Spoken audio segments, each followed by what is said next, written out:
Welcome back, or welcome if you're just joining us. This is the France 24 debate. We're looking at the fight over food policy. More and more people, and we were talking about it just before the break, with a record drought, or not record drought, but the biggest drought in half a century in the United States. Droughts also hitting Eastern Europe. Many calling for a rethink of the way of what kind of crops are grown and what for, saying that there should be a curtailing of biofuels. With us to talk about it from the Paris-based Organization of Economic Cooperation and Development, the OECD, Frank van Tongeren. Welcome back. Welcome back to Marcus Carlson. Joining us from Dallas, Texas, Randy Olson of the Iowa Biodiesel Board, and from Toulouse in southwestern France, Jacques Berthelot of the Solidarité Aid Organization. Before the break, we were taking a look at biofuels, and we were putting the question about the long-term policy. In the U.S., there's a target of setting aside 40% of corn for biofuel, and to wean gas stations off dependence on foreign oil, Washington wants 20% biofuel in the years to come by 2022. But if you look at that chart, you'll see the Americans aren't the only ones. And in Brazil, that number at 50%. The European Union also increasing, so is the UK, by the way, Marcus Carlson, increasing the amount set aside for biofuel at this point. It's a case of pick your druthers between weaning yourself off of fossil fuels and whether or not you use these biofuels. Is it really that kind of a quandary? Well, it seems to be that. I mean, we were just referring to this ahead of the break. We were talking about the fact that oil prices have been pushing higher, and with that, the potential of making a profit when it comes to, for instance, making ethanol, it's certainly also becoming bigger. So the world is facing a choice here. Where are we going to get our fuel from, or where are we going to get what powers our cars, for instance? Are we going to continue using petrol used based on oil, or are we going to use petrol based on ethanol, for instance? I mean, it's a longer term issue that I suppose a lot of people haven't really thought about just yet. I suppose it's fair to say that at this stage. Jacques Berthelot, how do you feed the planet while still filling the tank? No, first I would like also to stress that the EU is not. It also takes some responsibility. Up to now, there is 10 million tons of cereals going to ethanol. But the European Commission is projecting that 30 million tons of cereals should go to ethanol by 2020. So it's really, of course, it is not the same scale as the US, but still we have also our own responsibility.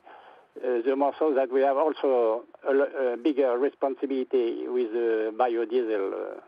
But Jack, how do you then feed people around the world, and there's 6.5 billion of us now, while still being able to fill the tank with gas?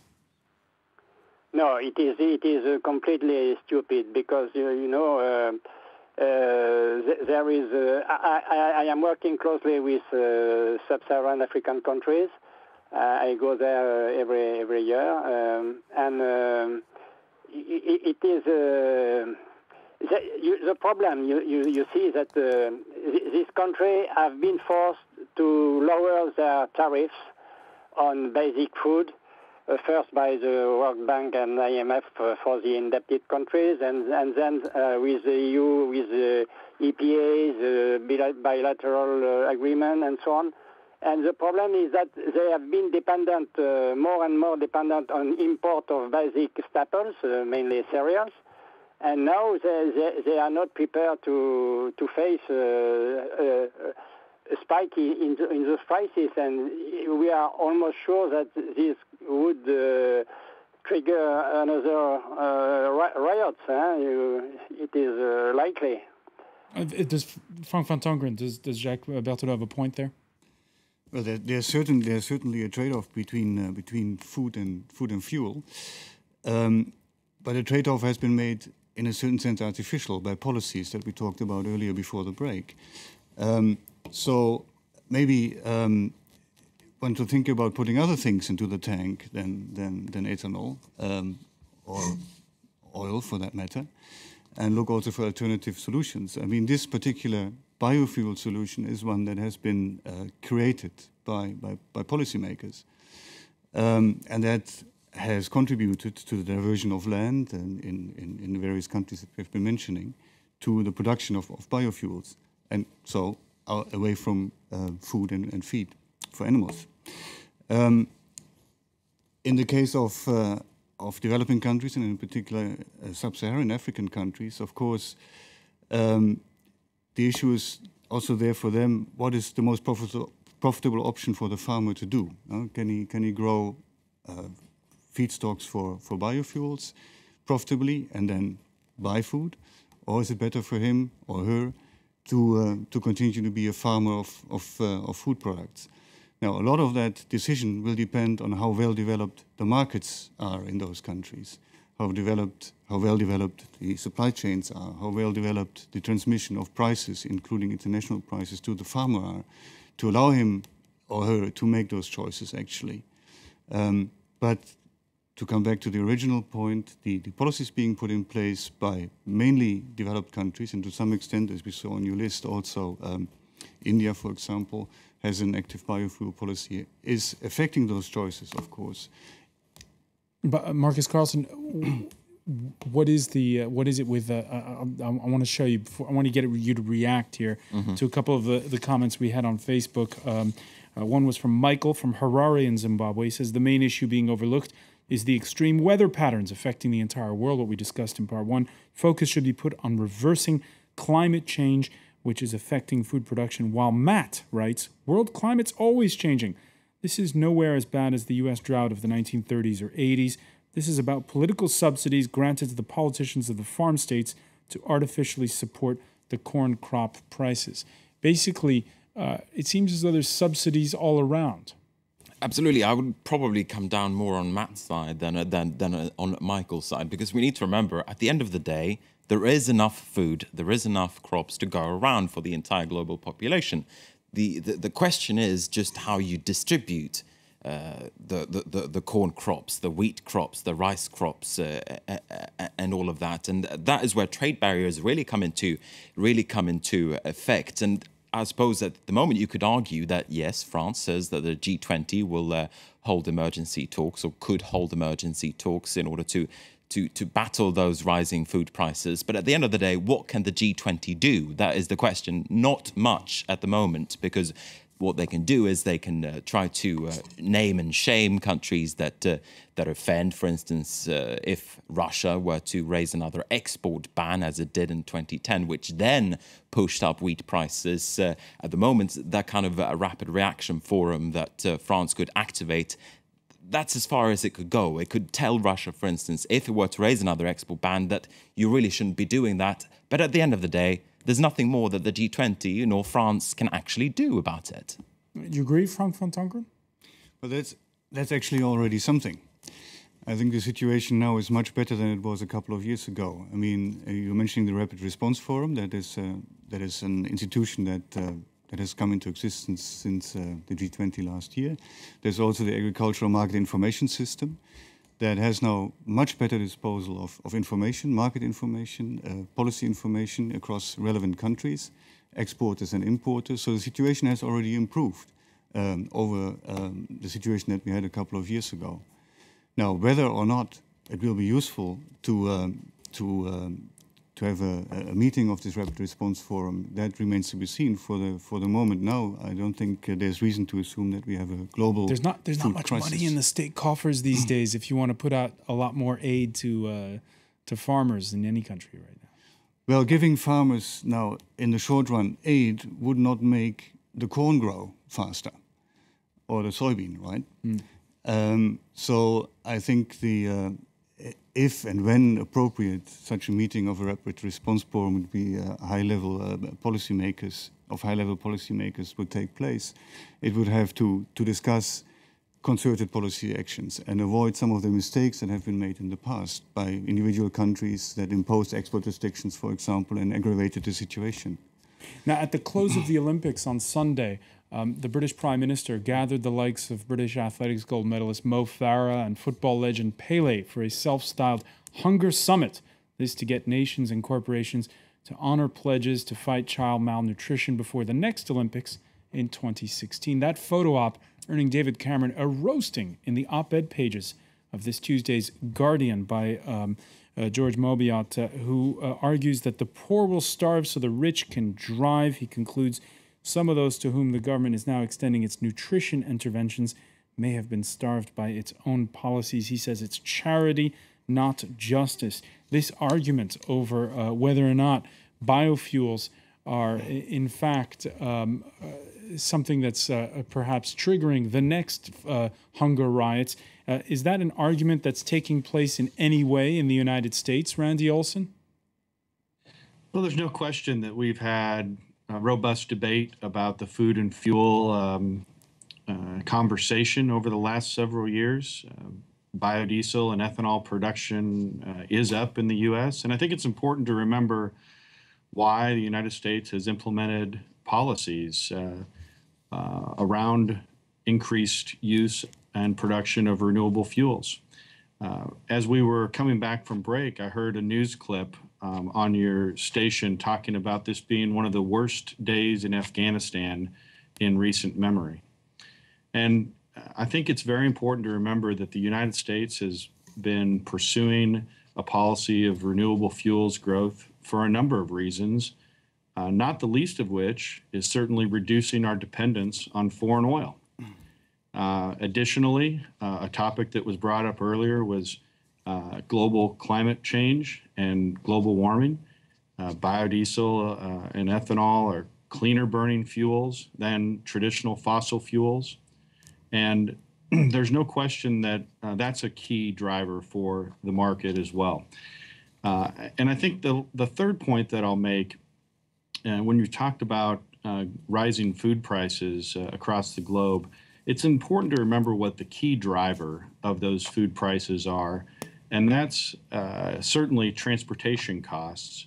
And until we have diversity in our fuel supplies using things like biodiesel, we're going to remain dependent on fuel prices, crude oil prices, and be really beholden to those wide price swings that happen from global markets, global oil markets. So Randy Olson, when you hear Frank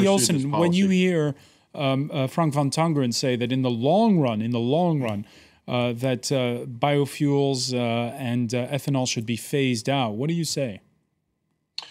Well, I'd say from a biodiesel perspective, we raise soybeans in the U.S.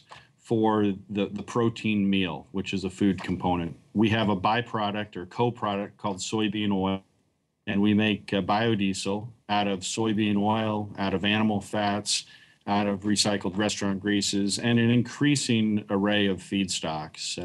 And so with regards to biodiesel specifically, I think that increasing use of biodiesel is actually good for the food supply, and we can feel very confident in that. Frank van Tongeren?